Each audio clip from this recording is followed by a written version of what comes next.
Hey everybody, it's Wednesday morning and I just wanted to do an update here on my native tank. Actually, it's going to be a little more than an update. For one thing, when I came in the room, I noticed that this large creek chub right there that you can see, the biggest one in that group, that guy right there, he was just swimming around with a dead minnow sticking out of its mouth.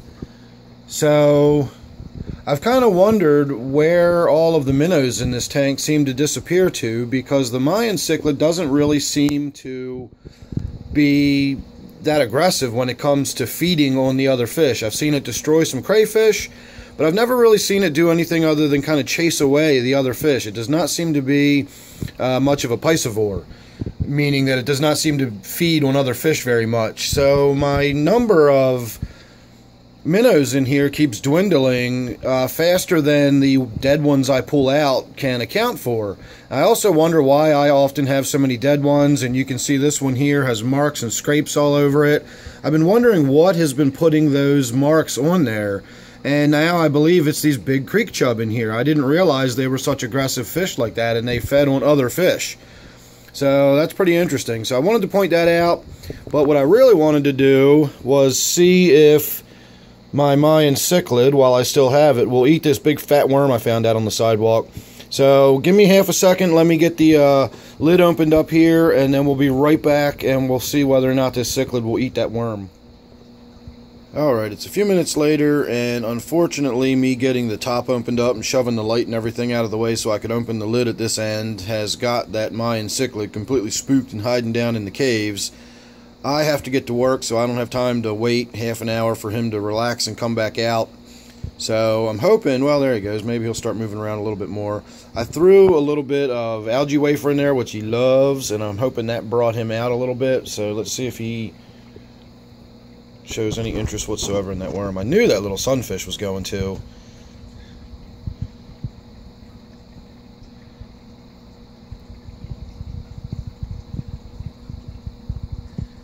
That's that little green sunfish, and they are just voracious feeders.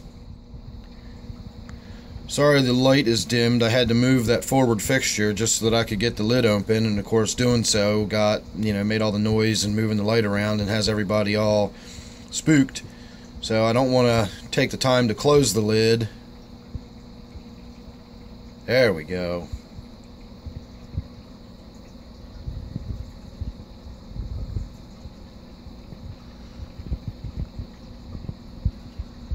It's interesting that he bites it up and chews on it rather than just swallows it straight down whole like I sort of expected him to.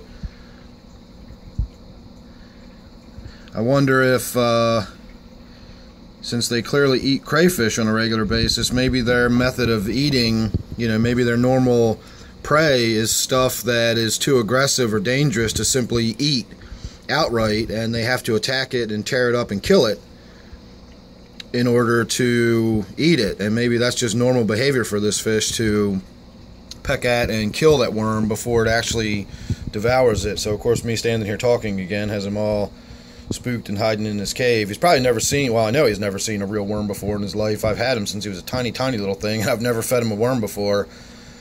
So that was pretty interesting. Like I said, I've got to go. I've got to get some work done today. I think that's probably going to be about it for the show that we're going to see. He's back in his cave hiding down there again. But we did get to see some interesting behavior, and he now knows that it's in there. And that worm will survive. It's a well enough oxygenated tank that even though the worm is underwater, it will still get enough oxygen through its skin that it will survive just fine. And, well, it'll survive based on the oxygen. You can see that little sunfish is already down there looking for it again, and that sunfish will not be as kind to it as that Mayan Cichlid was. That sunfish will tear that thing up and eat it eventually when it finds it again. So there you go, a little morning update. As I keep saying, I've got to get going. I got work to do. As much as I'd rather stand here and enjoy my fish tanks, I really do got to get going. So thanks for watching this one. Don't forget to subscribe. Maybe we'll get one last look at that sunfish finding that worm in the back. Yep, he did. He found it. Oh, maybe that Mayan Cichlid says that's my worm. You can find your own worm. Now the Mayan Cichlid's back at it.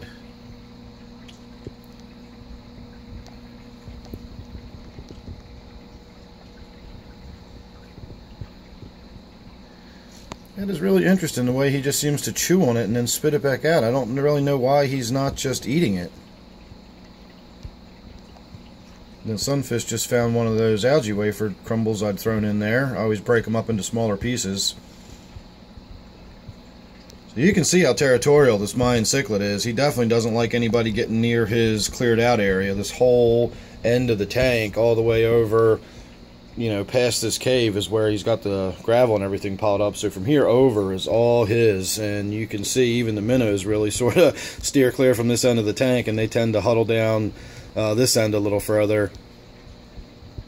So I know I've been saying forever that I'm going to be getting rid of this Mayan cichlid. I really hope to do it this week. I can't do it today, being Wednesday. As I said, I've got work to do.